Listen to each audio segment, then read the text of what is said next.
கர்த்தரை நம்புகிறவனோ உயர்ந்த அடைக்கலத்திலே வைக்கப்படுவான். நீதிமொழிகள் 29:25.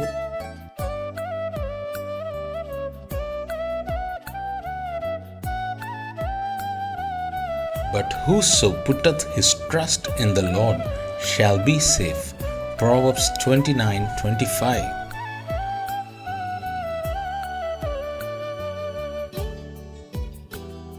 கிறிஸ்துவுக்குள் பிரியமானவர்களே, ஆண்டவரும் இரட்சகருமாகிய இயேசு கிறிஸ்துவின் நாமத்தினாலே God Goes East Ministries சார்பாக அன்பின் வாழ்த்துதலை தெரிவித்துக் கொள்கிறேன். இந்த 8வது மாதம் தேவனாகிய கர்த்தர் புதிய துவக்கங்களை நம்முடைய வாழ்க்கையில் செய்ய உண்மையுள்ளவராயிருக்கிறார். 8 என்பது வேதத்தின் அடிப்படையில் நியூ பிகினிங், புதிய துவக்கம் என்று சொல்லப்பட்டிருக்கிறது. நிச்சயமாகவே இந்த மாதம் நம் வாழ்க்கையிலே, நமது குடும்பங்களிலே, ஆவிக்குரிய நிலைகளிலே புதிய துவக்கங்களை தரும் என்பதில் எந்த சந்தேகமும் இல்லை. ஒரு ஊழியக்காரனாய் நான் அதை உறுதிப்படுத்தி உங்களை வாழ்த்தி ஆசீர்வதிக்கிறேன். உங்கள் குடும்பங்களிலே, ஊழியங்களிலே, தனிப்பட்ட வாழ்க்கையிலே புதிய துவக்கங்களை கர்த்தர் நிச்சயம் தருவார். தேவனுடைய வாக்குத்தத்தங்கள் ஒருபோதும் மாறாதவைகள். கர்த்தர் நம்மை உயர்த்துகிறவர், நம்மை வாலாக்காமல் தலையாக்குகிறவர், கீழாக்காமல் மேலாக்குகிறவர். கர்த்தருடைய வார்த்தையை கேளுங்கள், நம்புங்கள், விசுவாசியுங்கள். இந்த மாதம் முழுவதும் தேவனாகிய கர்த்தர் நம்மை நடத்த உண்மையுள்ளவராயிருக்கிறார். அவரையே பற்றி கொள்வோம், அவருடைய வார்த்தையின்படி நடப்போம். கர்த்தர் தாமே பெரிய காரியங்களை செய்வாராக. ஆமென்.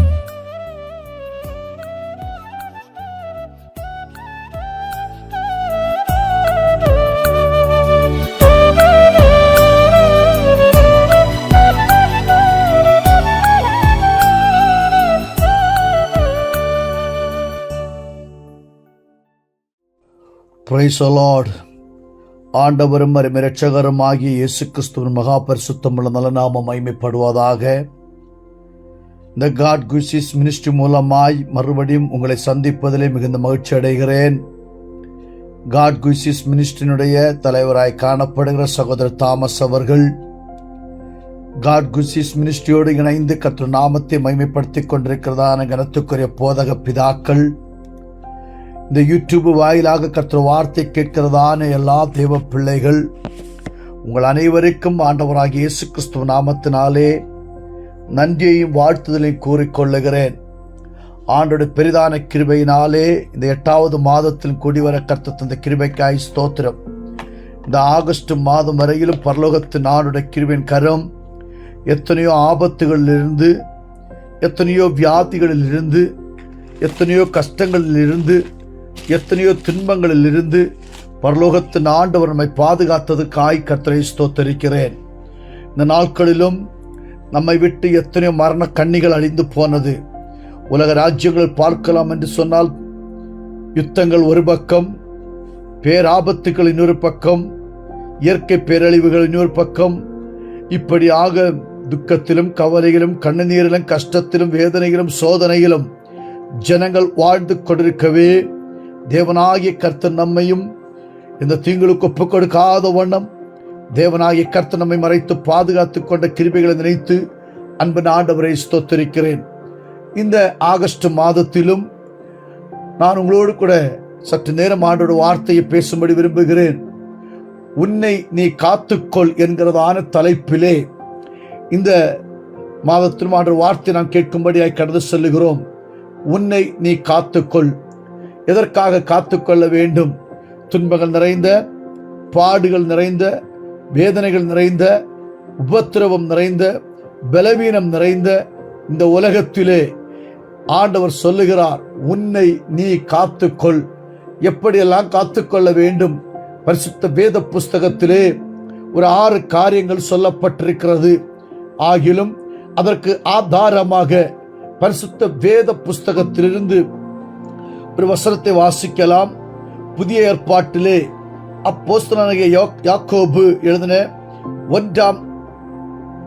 எழுதின நிருபம் 1ஆம் அதிகாரம் அதனுடைய 27வது வசனத்திலே ஒரு வசனத்தை வாசிக்கலாம். அப்போஸ்தலனாகிய யாக்கோபு எழுதின 1ஆம் அதிகாரம் அதனுடைய 27வது வசனம் நான் உங்களுக்காக வாசிக்கிறேன்.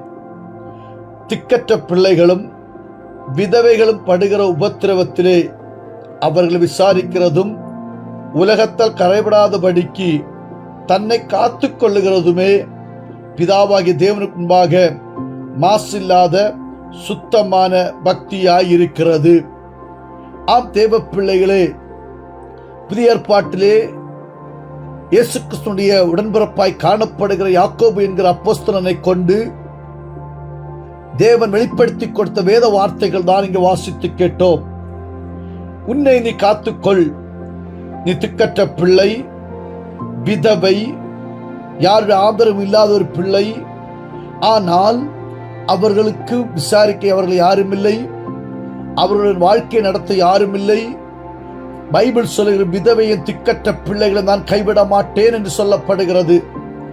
ஆம் தேவ பிள்ளைகளே, அவர்கள் ஒவ்வொரு நாளும் அவர் வாழ்க்கையில் படுகிற உபத்திரவங்கள், அவர்கள் ஒவ்வொரு நாளும் அவர் வாழ்க்கையில் படுகிற வியாகுலங்கள், துயரங்கள், கவலை, கண்ணீர், கஷ்டங்களிலும் அவர்கள் நம்பி இருக்கிற ஒரு மனுஷர் கூட அவரை விசாரிக்க வரவில்லையே. எனக்கு அன்பான தேவ பிள்ளையே, நான் பெற்ற பிள்ளை என்னை விசாரிக்கவில்லை, என்னோட உடன்பிறப்புகள் என்னை விசாரிக்கவில்லை, என்னோடு கூட இருந்தவர்கள் யாரும் என்னை விசாரிக்கவில்லை, என் வீட்டில் உள்ளவர்கள் கூட என்னை விசாரிக்கவில்லையே என்று நீ கவலைப்பட்டுக் கொண்டு தவித்துக் கொண்டிருக்கலாம். பைபிள் சொல்லுகிறது, அவர்கள் படுகிற உபத்திரவத்திலே அவர்களை விசாரிக்கும்படி ஒரு தேவன் இருக்கிறார். விசுவசிக்கிற பிள்ளைகள் அல்லேலூயா சொல்லலாமே. ஹல்லேலூயா.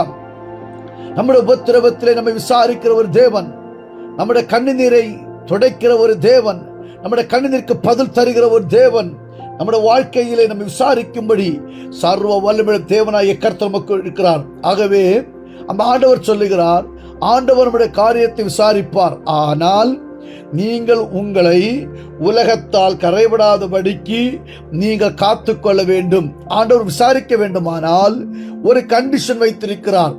அந்த ஒரு கண்டிஷன் படி நாம் வாழ்ந்தால் நிச்சயமாய் நம்மை விசாரிக்கும்படி நாம் உலகத்தால் கரைபடாமல் இருக்கும்படி காத்துக்கொள்ளப்பட வேண்டும். அப்படி உலகத்தால் கரைபடாமல் பாதுகாத்து கொண்டால் பிதாவாகிய தேவனுக்கு முன்பாக நாம் மாசில்லாதவனும் சுத்தமான பக்தியாய் இருக்கிறது என்று பைபிள் சொல்லுகிறது. இந்த உலகத்திலே நமக்கு நம்மை நெருங்கி வருகிறதான பிரதிகூலங்கள் தாராளம் ஏராளம், நமக்கு ஒன்றின் பின் ஒன்றாக சொல்ல முடியும். அந்த சூழ்நிலைமையிலே நம்மை நாம் எப்படி பாதுகாத்துக் கொள்ள முடியும்? பாவத்திலிருந்து, சாபத்திலிருந்து, வியாதியிலிருந்து, மனுஷனுடைய கண்களிலிருந்து, மனுஷனுடைய போராட்டத்திலிருந்து, மனுஷனுடைய பிரதிகூலத்திலிருந்து, மனுஷனுடைய துன்பங்களிலிருந்து, மனுஷன் ஏவி விடுகிற ஒவ்வொரு அம்புகளிலிருந்தும் தேவனாகிய கர்த்தர் என்னை உங்களையும் பாதுகாத்துக் கொள்ளும்படி நம்மை நாமே பாதுகாத்துக் கொள்ள வேண்டும். நாம் முன்னுக்கு போனால் நமக்கு பிரச்சனை, பின்னுக்கு வந்தால் பிரச்சனை, வலதுபுறம் போனால் பிரச்சனை, இடதுபுறம் போனால் பிரச்சனை, எங்கு போக முடியாது, எங்கு போய் ஒளிய முடியாது. வாழ்க்கையிலே நடுக்கடலே தத்தளிக்கிறதான ஒரு மனுஷனை போல காணப்படுகிறோம். யார் எனக்கு துணை செய்வார்கள், யார் எனக்கு உதவி செய்வார்கள், யார் என்னை தூக்கி விடுவார்கள், யார் எனக்கு அற்புதம் செய்வார்கள், யார் எனக்கு ஒரு உதவின் கரம் நீட்டுவார்கள் என்று காத்து கொண்டிருக்கிறது. எனக்கு அன்பான தெய்வ பிள்ளையே, பைபிள் ஒரு 6 காரியங்களை சொல்லப்படுகிறது. அந்த காரியங்களை தான் பேசணும்.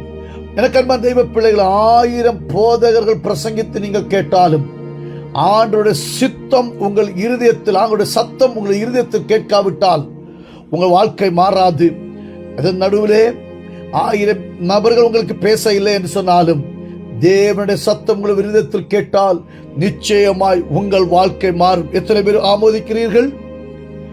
இந்த நாட்களிலே மனுஷ சப்தம் அல்ல, தேவ சப்தம் கேட்கும்படி God has opened our heart.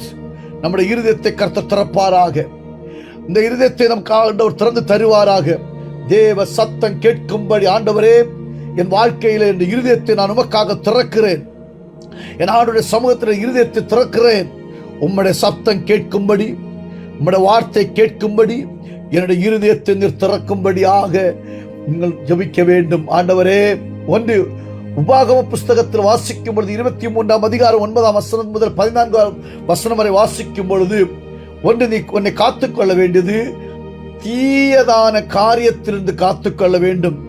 தீய உலகம், தீய வாழ்க்கை, தீய பழக்கம், தீய பாவம், இந்த தீயவைகளிலிருந்து நம்மை நாமே பாதுகாத்துக் கொள்ள வேண்டும்.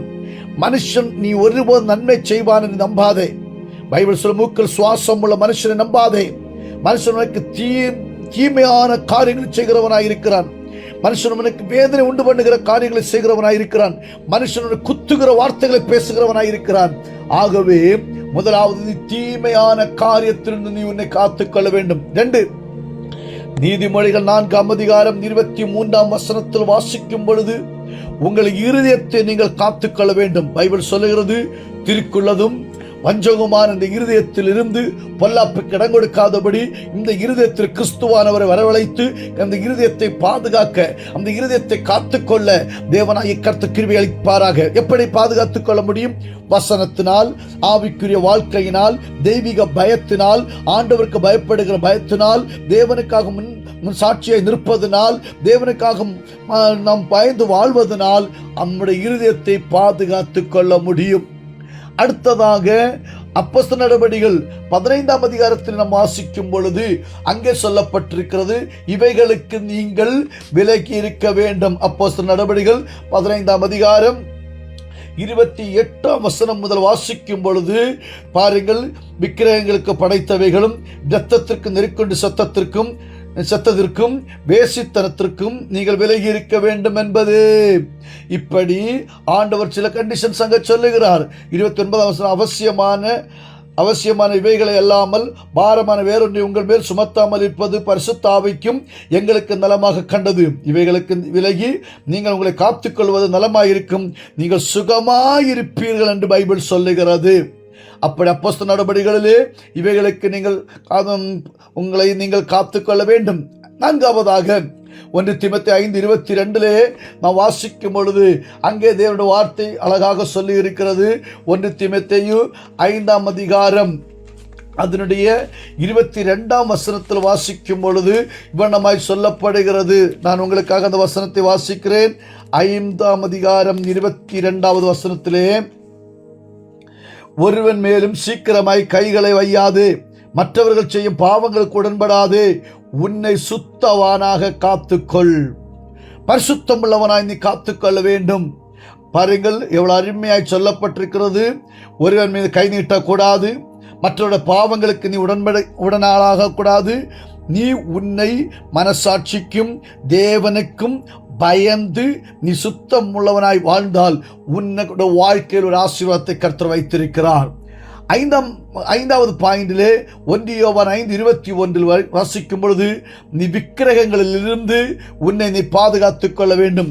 ஒரு கஷ்டம் வரும்பொழுது விக்கிரகத்தை நம்பி ஜீவனுள்ள தேவனை மறுதலித்து, ஜீவனுள்ள தேவனை தூஷித்து, ஜீவன தேவன் மேல் முறுமுறுத்து அவரை மறுக்கிறதான முறுமுறுக்கிற அனுபவத்தை விட்டு உன்னை நீ சுத்தவானாக காத்துக்கொள்ள வேண்டும். விக்கிரகங்களுக்கு முன்பாக நீங்கள் நமஸ்கரிக்க கூடாது. இது நமக்கு மிகப்பெரிய ஒரு பாவத்தை உண்டு பண்ணுகிறது. இந்த பாவத்திலிருந்து, விக்கிரகத்தின் கிரியையிலிருந்து நம்மை பாதுகாத்துக் கொள்ள வேண்டும். 6ஆவதாக யூதா 21ஆம் வசனத்தில் வாசிக்கும் பொழுது, தேவனுடைய அன்பில் உன்னை நீ பாதுகாத்துக் கொள்ள வேண்டும். மனுஷர்கள் அன்பு உன்னை கைவிடும் பொழுது கர்த்தருடைய அன்பு உன்னை பாதுகாக்கிற ஒன்றாக காணப்படுகிறது. அன்பான தெய்வ பிள்ளையே, நம்முடைய மூளையினால், நம்முடைய புத்தியினால் செய்ய முடியாததை தேவ சமூகத்தில் முழங்கால் படி போடும் பொழுது நிச்சயமாகவே அந்த மூளையால் முடியாததை முழங்கால் நமக்கு செய்து சாதிக்கும். இந்த நாட்கள் ஆண்டவருக்காக பயந்து ஆண்டவர் பாதை வழிநடந்து கொண்டிருக்கிற எனக்கு அன்பான தேவ பிள்ளைகளே, நீ தேவனுக்கு முன்பாக உன்னை நீ பாதுகாத்துக் கொண்டால் உன் வாழ்க்கையில் பூமிக்குரிய ஆசீர்வாதம் சீக்கிரத்தில் அனுபவிக்கப் போகிறீர்கள். அதோடு கூட பரத்திற்குரிய ஆசீர்வாதங்களும் பெற்று தேவனாகிய கர்த்தர் இம்மையிலும் மறுமையிலும் உங்களை மேன்மைப்படுத்தி உயர்த்தி வழிநடத்துவாராக. நீ மனுஷனை நம்பி ஏமாந்து போன நாட்கள் உண்டு. அதன் நடுவிலும் ஜீவனுள்ள தேவன் உன்னோடு கூட இருந்து செய்ய போகிற அற்புதத்தை அந்நிய கண்கள் அல்ல, சொந்த கண்ணால் கண்டு ஜீவனுள்ள தேவனுடைய நாமத்தை மகிமைப்படுத்தும் போது தேவனாகிய கர்த்தர் வாழ்க்கையில் இறங்கி வருவார். நிச்சயமாக உன்னை நீ காத்துக்கொள். தேவனுடைய ஆசீர்வாதத்தை நீங்கள் பெற்றுக்கொள்வாய். இந்த வார்த்தையினால் கர்த்தர் ஆசீர்வதிப்பாராக. ஆமேன், ஆமேன், ஆமேன். திக்கற்ற பிள்ளைகளுக்கு சகாயர் நீரே அல்லவோ, எக்காலம் துணை அவர்க்கு நிற்பவரும் நீரே அல்லவோ. தனிமையான எனக்கு சகாயர் நீரே அல்லவோ, ஆதரவற்ற எனக்கு பக்கபலம் நீரே அல்லவோ. ஆதரவற்ற எனக்கு பக்கபலம் நீரே அல்லவோ.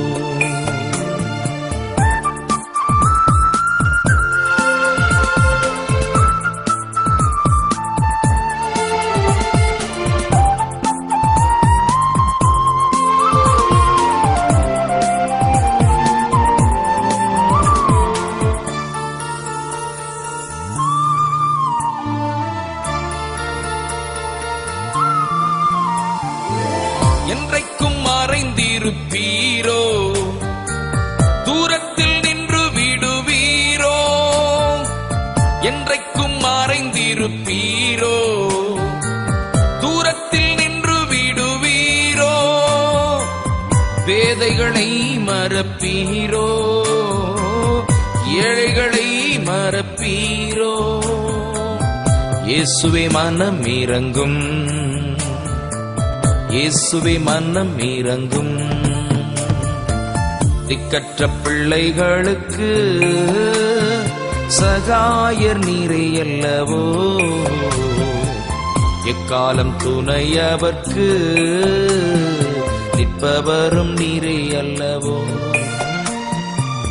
எக்காலம் துணை அவர்க்கு நிற்பவரும் நீரே அல்லவோ.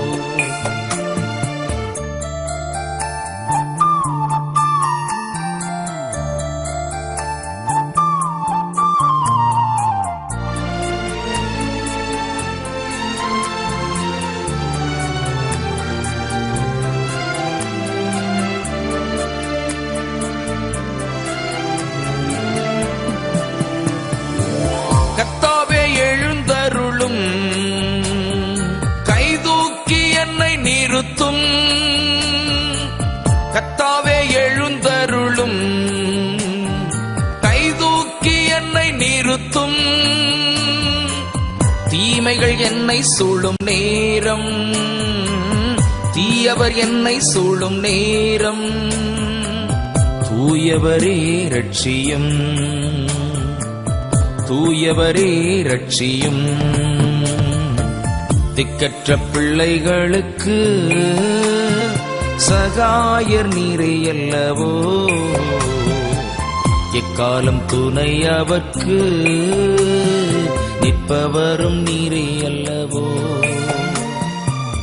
எக்காலம் துணை அவர்க்கு நிற்பவரும் நீரே அல்லவோ.